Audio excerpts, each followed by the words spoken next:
Open Heavens on the Go.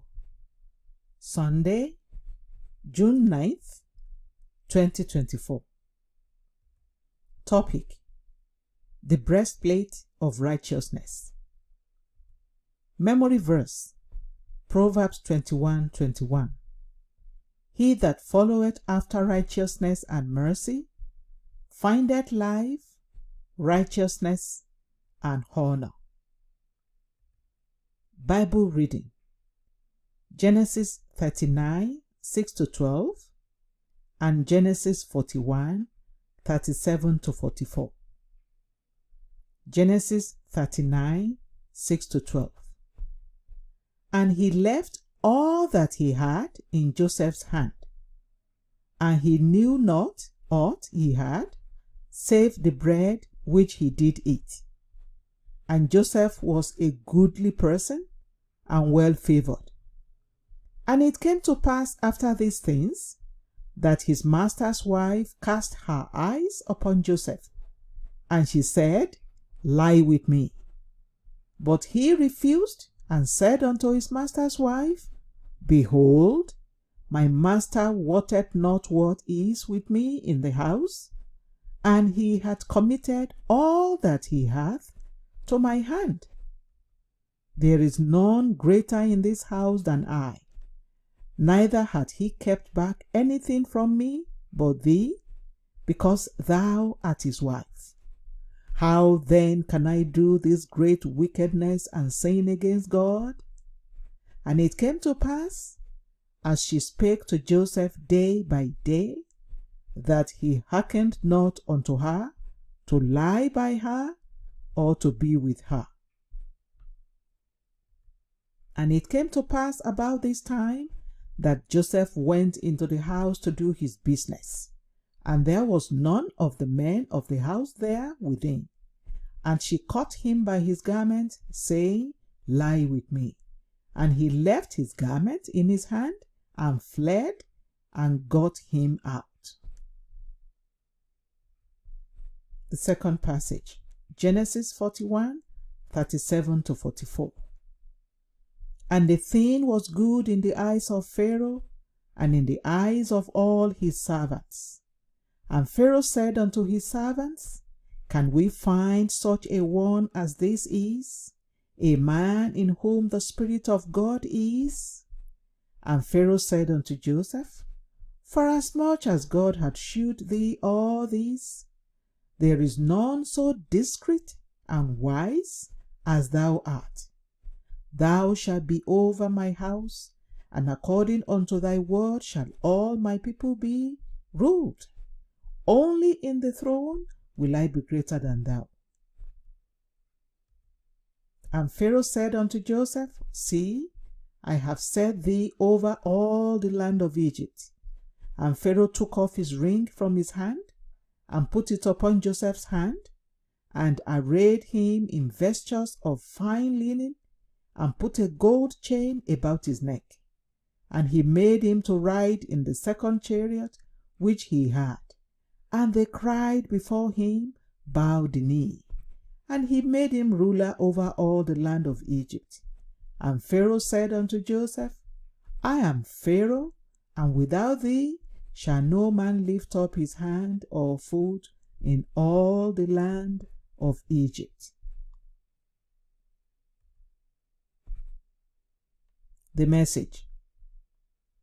Yesterday, I started a discussion on the full armor of God. Today, I will be discussing the breastplate of righteousness. The breastplate of righteousness is the piece of armor that protects your heart.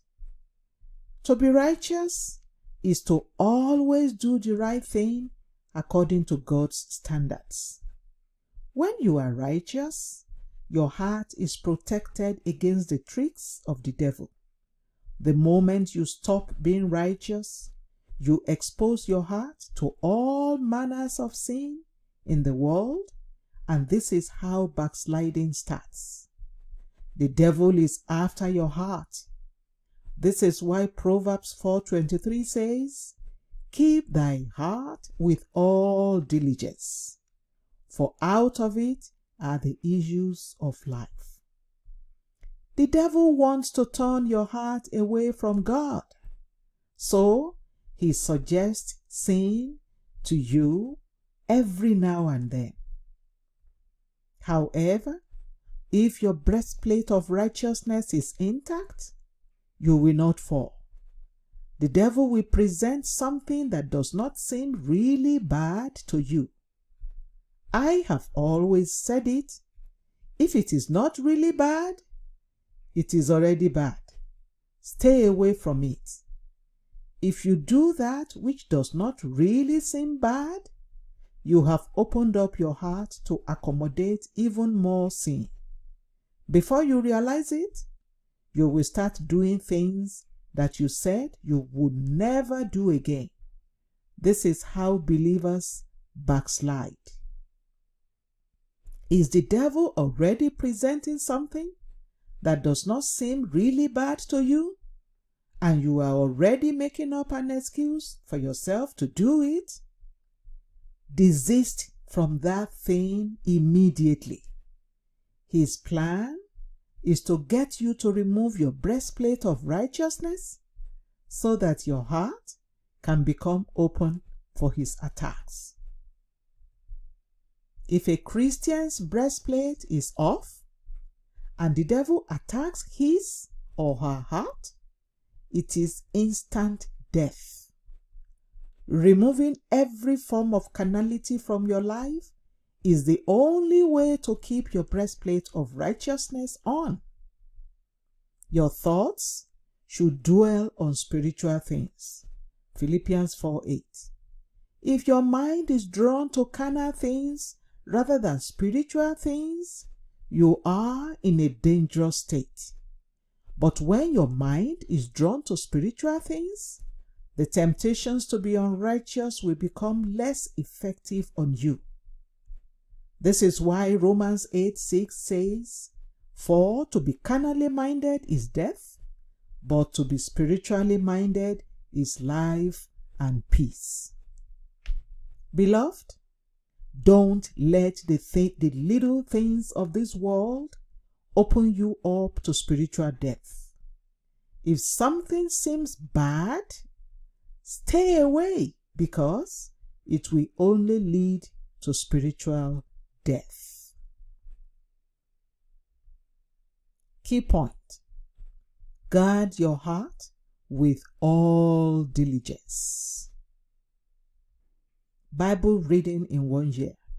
Psalm 28 to 33. Hymn for today: Yield not to temptation. The Open Heavens is written by Pastor E.A. Adeboye, the General Overseer of the Redeemed Christian Church of God. God bless you.